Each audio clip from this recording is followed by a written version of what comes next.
Good afternoon, class. I want to get together with you briefly here and put some closing touches on, some finishing touches on comments that I began today. And we were talking for class today. You viewed a propaganda video that was put out by the United States trying to explain, really for an American audience, the virtues and benefits of a U.S.-Saudi relationship. And so if you lived in 1948, you would have experienced the U.S.-Saudi relationship in really glowing and rather glorious details. And of course, we all know, and if you don't, you shouldn't, we live in an era of classified information. So oftentimes the truth of the nature of a relationship is not immediately evident to the average American citizen.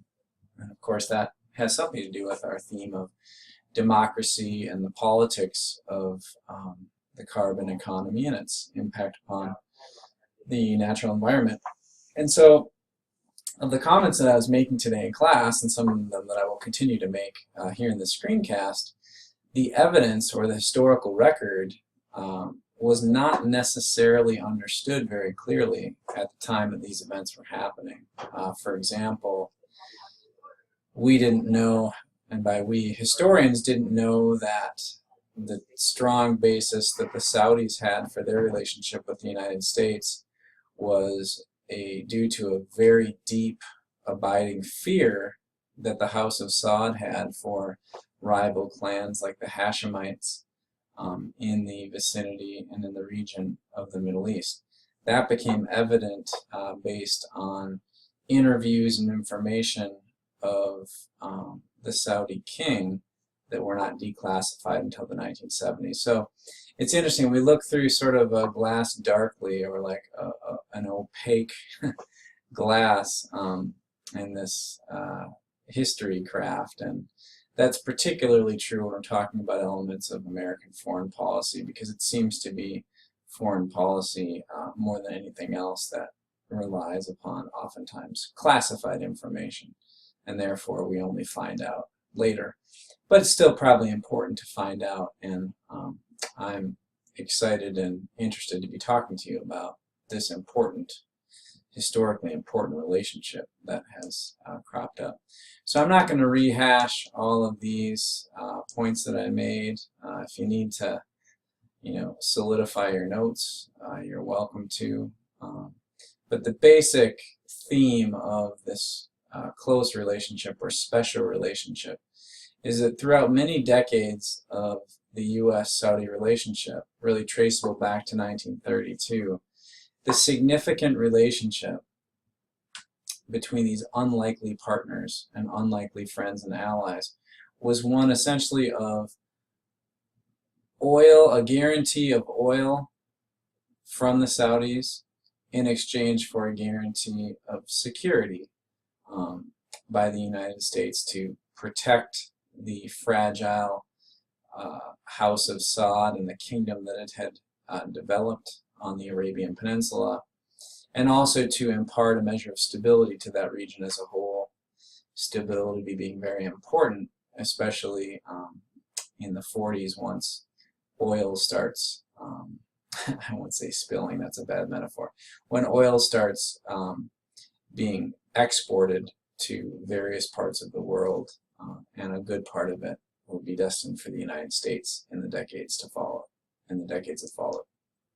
So, talked a little bit about how the Saudis were a very different social, religious, and political culture, lacking many of the characteristics of what we would call a civil society, and in many cases being in a very traditional, very conservative cultural context where kings and members of a religious establishment, clerics, and even Wahhabists, who were a very forceful, in some cases, some incidents we could refer to it as an interest or organization that espoused methods that included terror from time to time, but a very devout and committed traditionalist country, the Saudi Arabia. So the history with the United States, traceable back to 1932 and the beginning of the House of Saud and the kingdom that it would lead. King Abdulaziz decides that the security interests of Saudi Arabia need to link it to a powerful global player. This, of course, is at the time the United States is emergent world power. In many respects, it is a leading world power, but it will consolidate and make that an indisputable claim following the conclusion of World War II. And so among the many things that the United States accomplishes in this formal military alliance is the building and occupation of an air base at Dammam in the Arabian Peninsula. And it's worth noting that this was a challenging notion for Muslims worldwide, because here you have a powerful Muslim kingdom essentially opening up not just parts of the Middle East, but parts of the Middle East that are very close to the most important holy sites, well, the sites of Islam for sure. Both Mecca and Medina are located on the Arabian Peninsula, and here you have a Western superpower by the name of the United States that is establishing a military presence in what many Muslims would have thought of as the Holy Lands. Okay, so World War II comes along. Again, not a whole lot of oil has been produced, but it has been discovered, and that's an important step. It becomes evident, those of you who know much about World War II know that World War II was a big part of the accomplishments of World War II powers was to establish natural resource bases. So it's particularly a challenge for the Germans as the war raged on. It had always been a problem, and to some degree continues to be a problem for a country like Japan, who at the time was fighting with the Germans as part of the Axis powers. So resources were very much at the forefront of world leaders' thoughts during World War II, and it's quite possible that this is what made oil such a concern for the Roosevelt administration. When FDR was going about fighting and involving the United States in World War II, he very much was reaching the conclusion that the future energy source of the world would be oil. And therefore, if that's the case, the United States needed to maintain and take special steps to preserve its its young relationship with the House of Saud in the Kingdom of Saudi Arabia. And so Chevron will take steps to set up what becomes known as ARAMCO, which is the Arab American Oil Company. And this is the company that's established to tap the discovered reserves beginning in the eastern part of the Arabian Peninsula. And the U.S. is going to play a critical role in getting this started by committing the capital necessary to develop these oil reserves. But one thing I didn't discuss very clearly in class is that really this will become in some ways a U.S. point of contact with Saudi Arabia. And so when I say here Aramco becomes a proxy for the United States and Saudi Arabia, what I mean is that this becomes in some ways an indirect influence. Geographers would call this a geographic flow. It's influence that is pouring into Saudi Arabia from the United States by virtue of the oil company executives, the engineers, the working relationship. The hope for the United States is that Saudi Arabia will become more democratic as a result of its interactions with the United States. And subsequent history will suggest that that process does not move very quickly, if at all. But in 1945, so in the concluding months of World War II, Roosevelt will meet with the House of Saud on the USS Quincy. This will meeting will take place in Egypt. And it's here where the first notion of a quote-unquote special relationship emerges. From this meeting forward, both the United States and Saudi Arabia will, whenever asked or speaking in public, press conferences, so on and so forth, it will be a special relationship.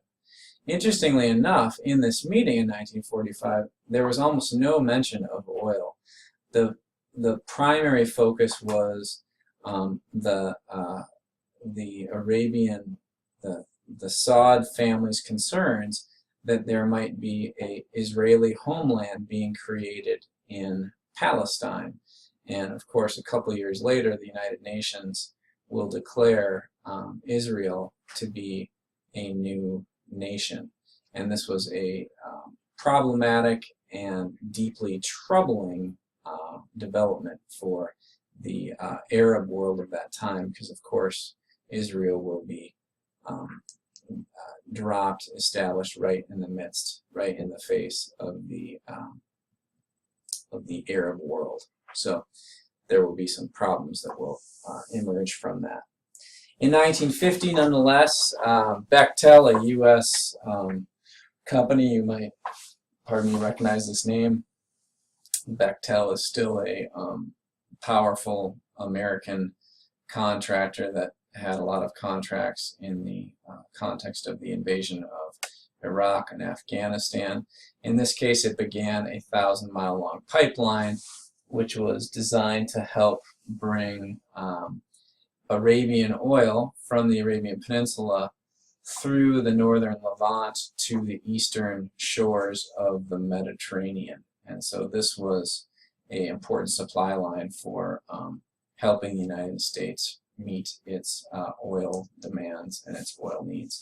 1948, huge discovery. This was kind of the gold being discovered or something close to it.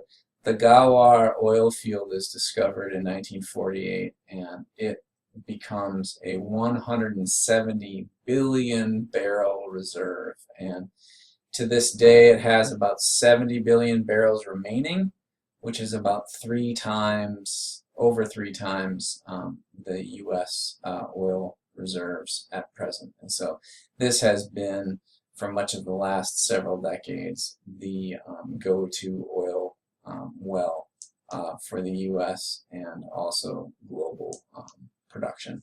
But you'll see that the United States had a critical role in creating some of the infrastructure to help the U.S. meet its oil needs on the basis of the Saudis' proven reserves. So in 1970, which is interestingly enough, this is the last year that the U.S. was self-sufficient with its own oil. And so now, starting in 1970, we'll have to pivot more heavily upon a reliance of foreign oil. And that's where Saudi Arabia comes in, very important. By the 1980s, incidentally, the United States is going to be very dependent upon Saudi oil. 1971, the British withdraw, which is a concern for the United States, because now it means that from a security perspective, it will be the United States that has the primary role and really the exclusive role of maintaining secure access to the shipping lanes and to secure the regional stability of these Arab Muslim states.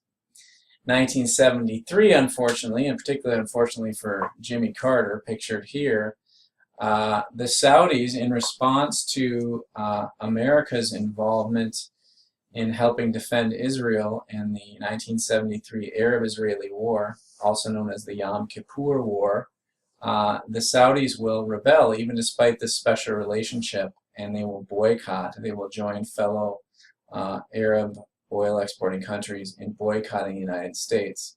This has tremendous shock waves for oil prices, and it will also be giving rise to OPEC, and we'll talk, or OPEC has just formed actually just prior to the 1973 boycott, but I will take that up in greater depth on Monday with you all. So Saudi Arabia's earnings, you'll see here, roughly quadruple overnight, $8.5 billion per year to now $35 billion. And I'll just leave you with this as we close today. So the United States oil companies are